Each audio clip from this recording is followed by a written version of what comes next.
All right, class, so we are back. We're here to cover Learning Objective 4.9. It's important to understand that this objective will be presented in four different parts. So, this video is designed to cover Learning Objective 4.9a, which is to identify depressants, be able to identify it and describe the functions thereof and how it affects one's body. So it's really important to understand that depressants are drugs that slows down or inhibits one's neural functioning. So it starts to slow down the central nervous system. So it slows down the brain. And thereby, it starts to present several behaviors or functions in a person. It's also significant to know that depressants are presented in different groups. One, you have alcohol, two, barbiturates, and three, sedatives. So, for the most part, you have heard of alcohol. And in the community, they have this wrong perception to think that alcohol is a stimulant, which it is not. Again, alcohol is a depressant. And it works by binding to receptor sites that are connected to GABA. GABA is a neurotransmitter that helps one feel a little bit more relaxed. So when people are drinking alcohol, they're starting to get this feeling of just more relaxation. And this is a byproduct of the different functions of the brain starting to slow down or starting to depress. So, a good example of this is how the cerebral cortex starts to become depressed. Now, this is an area to where thinking and perceiving, language, understanding, perception, all of that is very much present.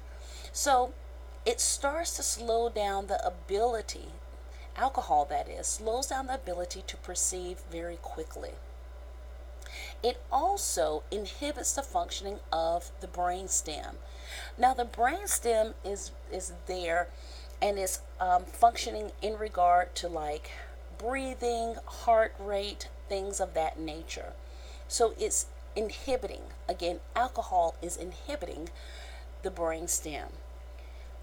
Alcohol also affects motor coordination and functioning because alcohol affects the cerebellum.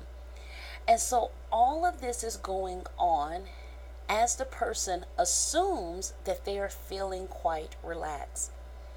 You'll also find that people who are drinking alcohol oftentimes slur their speech as well as have some form of impairment of judgment. And the impairment of judgment is again connected to more of the prefrontal cortex, but the slurring of the speech is more so connected to the hindbrain. So people are reporting a relaxed feeling. However, there's significant things that's going on in their body to where they may not be completely in control of their abilities or their functioning. When people drink high levels of alcohol, it can create major issues for the person. In fact, people who are chronic alcohol abusers often experience some form of blackouts. Now, again, chronically abuse alcohol to where the person may pass out, awaken, and don't remember anything. People who continue this lifestyle for a long period of time oftentimes experience Korsakoff syndrome. And this is a disorder that's very much related to dementia. So the person will start to have issues with formulating new memories. And it's more so because the person has this significant deficiency in B1, thymine. And so it starts to create long term issues. So, alcohol is a depressant, and there's a slew of things that can happen to one's body when they're taking alcohol in higher dosages or higher amounts. Another depressant are barbiturates, and some people kind of like really don't know a lot about barbiturates because um, they may have never gone to some form of surgery or some form of major treatment that's needed. So, again, barbiturates are a depressant. Again, it's going to slow down that central nervous system. People oftentimes use it for severe anxiety or to induce sleep. So you'll find that barbiturates are commonly used to prep people for some form of major surgery. And again, it has similar effects to alcohol. Now, there really becomes a problem when people combine barbiturates with alcohol because it creates this very much of a mechanism to where the muscles in one's diaphragm may be relaxed to the point of suffocation. And so that can lead to death. But more commonly, you'll hear barbiturates being used for severe anxiety, surgery, and even for people who unfortunately experience seizures. So that's barbiturates. Benzodiazepines are something that we commonly hear of, but you may not know how it really functions.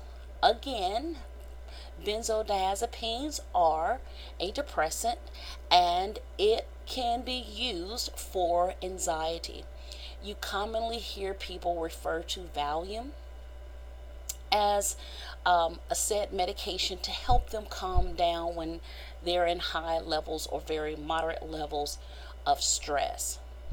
Now, what people must remember is that benzodiazepines greatly affect one's motor functions, as well as their judgment and memory. Typically, benzodiazepines may be used for a small time in one's life in order to handle some form of major issue that's presenting itself. Typically, you will not hear that doctors will prescribe them for extended periods. But what people really need to remember about benzodiazepines is one, you have to make sure that you're in a safe place when you're using them because some people and their dosages may be off. And then two, people need to understand that when they're using benzodiazepines, they cannot drink along with it. Again, it will suppress that hindbrain, which oftentimes affects one's ability to breathe, and it can basically stop one from breathing. So, depressants are a drug that slows down the central nervous system. There's a lot of medical benefits to it. People may use things like alcohol in the comfort of their home, but folks need to be a little bit aware of some of the harmful effects. Barbiturates again may be used for anxiety and surgeries.